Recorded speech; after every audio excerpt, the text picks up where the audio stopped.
Ils rythment les événements de l'été. Les feux d'artifice, tant appréciés par le public, n'ont pas été aussi nombreux qu'espérés pour la fête nationale du 14 juillet.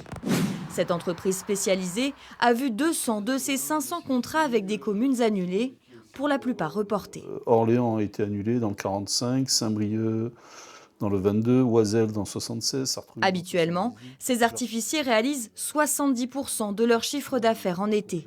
Les feux d'artifice n'auront lieu qu'à l'automne ou en hiver. C'est surtout sur les trésoreries que ça va tirer. À partir du moment où on assure les reports, ça permet de passer l'orage. S'il n'y avait eu que des annulations, là on aurait été dans une situation difficile, mais ce n'est pas le cas. Les professionnels de la pyrotechnie connaissent les risques. Et malgré les conséquences, ils approuvent les mesures de prévention prises par les préfectures. En période de sécheresse, elles imposent des distances de sécurité qui ne permettent pas toujours de tirer le feu d'artifice. La préfecture va imposer qu'on soit, par exemple, à plus de 200 mètres de tout parcelle boisée.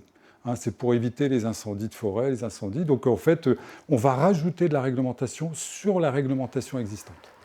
Dans les hangars de stockage, les mortiers sont en stand-by. Le directeur général de l'entreprise est conscient que son métier est en train de changer. On va travailler avec moins de produits à retombées lentes, on va travailler sur des définitions de zones beaucoup plus pérennes pour l'activité. Et ensuite, on va retravailler aussi la planification des festivités. Une adaptation qui se fera en collaboration avec les communes. Elles pour qui les feux d'artifice sont bien plus qu'un spectacle, ils rassemblent et font vivre le territoire.